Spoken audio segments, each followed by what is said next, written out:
فرزند زہرا یہ حالات برے ہیں۔ کاشانہ بصیرت ایک ایسا مکمل یوٹیوب چینل جس پر محروم بصارت کے لیے بالخصوص اور تمام افراد کے لیے بالعموم سینکڑوں کی تعداد میں اسلامی کتب دستیاب ہیں۔ لہذا گزارش ہے کہ آپ اپنی ذمہ داری نبھاتے ہوئے کاشانہ بصیرت کو سبسکرائب کرنے کے ساتھ ساتھ بیل آئیکن کو پریس کیجئے تاکہ آپ علم کے حصول کے ساتھ ساتھ مذہب اہل بیت کی اشاعت میں بھی اہم کردار ادا کرتے رہیں۔ کاشانہ بصیرت۔ فرزند زہرا یہ حالات برے ہیں۔ محترم سامعین کرام، مولانا جناب محسن علی نجفی صاحب قبلہ کی کتاب الکوثر فی تفسیر القرآن کے ساتھ ہم آپ کی خدمت میں حاضر ہیں۔ یہ 10ویں جلد ہے کتاب کی، اور ہم اس میں سورہ تکاثر کی آج تلاوت اور تشریح کریں گے صفحہ 271 سے۔ تو 271 پیج جو ہے وہ اس سورہ مبارکہ کا ٹائٹل پیج ہے۔ اگلا پیج جو ہے اس کو بلینک چھوڑا گیا ہے، اور سورۃ التکاثر کا باقاعدہ آغاز ہوتا ہے پیج 273 سے۔ اس سورہ مبارکہ کا نام پہلی آیت میں لفظ التکاثر مذکور ہونے کی مناسبت سے موسوم ہوا۔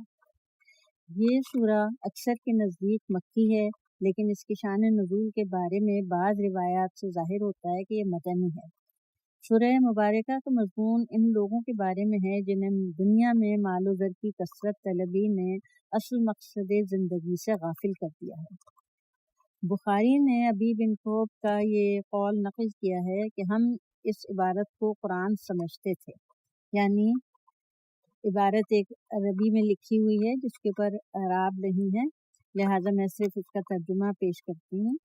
ابن آدم کے پاس 2 وادیاں مال سے پر ہوں تو وہ تیسری وادی کی تمنا کرے گا۔ آدم کا پیٹ صرف مٹی سے بھرے گا۔ حالانکہ اسلوب کلام اور آہنگ سخن خود بتلا رہا ہے کہ یہ کلام خالق کا نہیں ہے۔ بسم اللہ الرحمن الرحیم۔ الہاکم التکاثر حتی زرتم المقابر۔ بنام خدائے رحمان الرحیم، ایک دوسرے پر فخر نے تمہیں غافل کر دیا ہے، یہاں تک کہ تم قبروں کے پاس جا پہنچے ہو۔ تفسیر آیات۔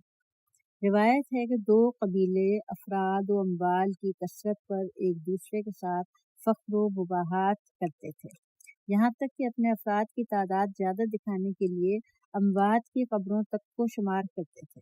کہتے ہیں یہ تفاخر مکے کے قریش کے 2 قبیلوں میں ہوا تھا۔ نمبر 1، الہاکم، تمہیں اپنے نفوس اور افراد پر فخر و مباحات نے اصل مقصد حیات سے دور اور غافل کر دیا ہے۔ تم اپنی اموات سے عبرت لینے کی جگہ ان کی قبروں سے فخر کرتے ہو۔ دوسری تفسیر یہ کی گئی ہے کہ تم ایک دوسرے کے ساتھ اپنی کثرت پر فخر کرتے ہو یہاں تک کہ تم قبروں میں پہنچ جاؤ، یعنی مرتے دم تک فخر کرتے ہو، لیکن پہلی تفسیر زیادہ قرین واقع نظر آتی ہے، کیونکہ زرتم المقابر سے دفتم فی المقابر مراد لینا سیاق سے دور ہے۔ کلا سوف تعلمون ثم کلا سوف تعلمون۔ ہرگز نہیں، تمہیں عنقریب معلوم ہو جائے گا، پھر ہرگز نہیں، تمہیں عنقریب معلوم ہو جائے گا۔ تفسیر آیات۔ کلا، کثرت پر افتخار کرنا ہرگز درست نہیں۔ اس کے بعد انہیں آنے والی خطرات کا اشارہ دیا جا رہا ہے۔ نمبر 2، سوف تعلمون، جس بات پر توجہ دینی چاہیے اس کا علم تمہیں عنقریب ہونے والا ہے۔ آیت میں یہ نہیں بتایا کہ کس چیز کا علم ہونے والا ہے، تاکہ سننے والا اچھی طرح متوجہ ہو جائے کہ آگے کیا پیش آنے والا ہے۔ نمبر 3، ثم کلا، یہ تکرار ایک موقف کے مطابق تاکید کے لیے ہے۔ دوسرا موقف یہ ہے کہ پہلا سوف تعلمون عذاب قبر کے بارے میں ہے، اور دوسرا حشر کے بارے میں۔ چنانچہ حضرت علی علیہ السلام سے روایت ہے کہ آپ نے فرمایا،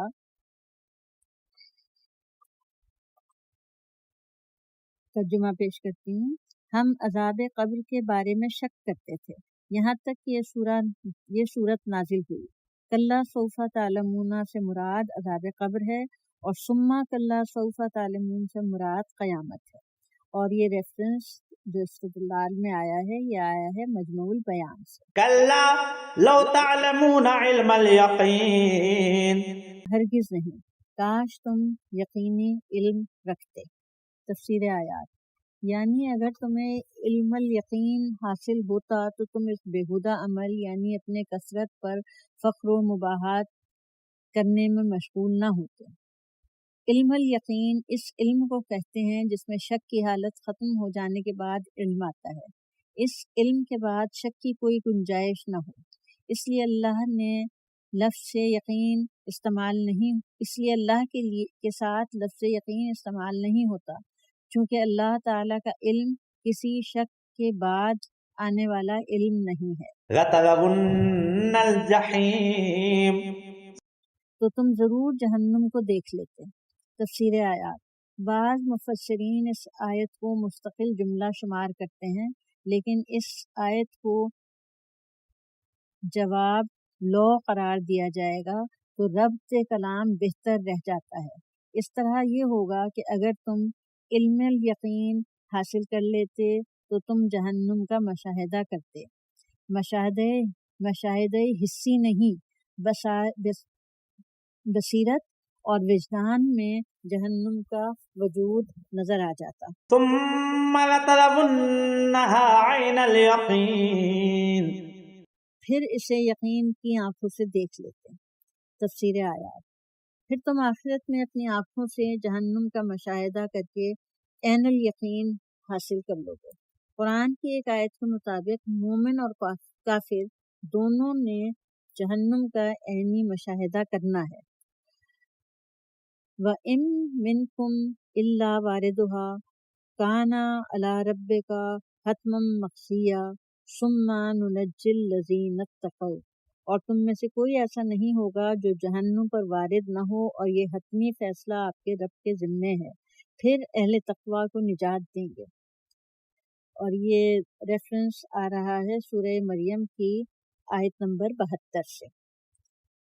یقین کا مطلب یہ ہے کہ انسان کو شک نہیں ہے۔ کسی چیز کا وقوع ثابت ہو اور عدم وقوع کو ناممکن سمجھتا ہو تو اسے یقین کہتے ہیں۔ یقین کے مراتب ہیں۔ ایک، علم الیقین، یہ درجہ دلیل کا مشاہدہ کرنے سے انسان کو حاصل ہوتا ہے، جیسے دھواں دیکھنے سے آگ پر یقین ہے۔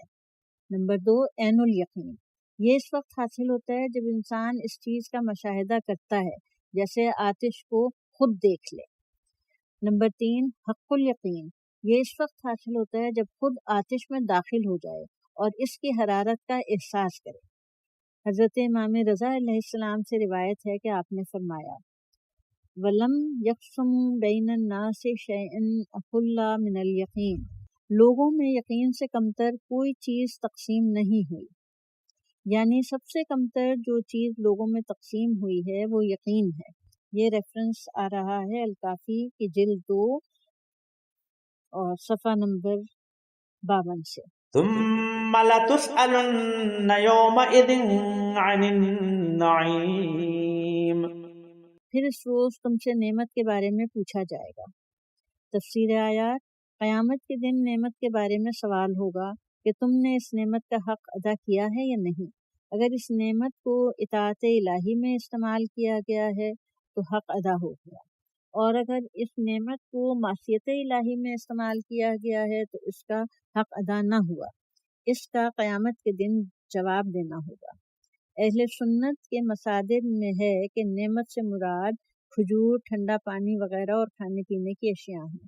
شیعہ امامیہ اور اہل سنت کے دیگر مصادر میں ہے کہ اس نعمت سے مراد محمد و آل محمد صلی اللہ علیہ وسلم کی محبت ہے۔ ائمہ اہل بیت علیہم السلام نے فرمایا، نحن نعیم، اس نعمت سے مراد ہم ہیں۔ اور یہ دوسرا ریفرنس جو ہے یہ آ رہا ہے شواہد التنزیل جلد 2 477 پیج سے، اور مان نزلہ من فرقان فی علی تالیف ہے الحافظ ابو نعیم، جیسا کہ کتاب خصائص الوحی المبین صفحہ 95 میں ہے۔ حاشیہ شواہد التنزیل جلد 2 پیج 477۔ اور سامعین، اس کے ساتھ میں ہماری یہ سورہ مبارکہ کا بیان اس وقت اختتام کو پہنچتا ہے۔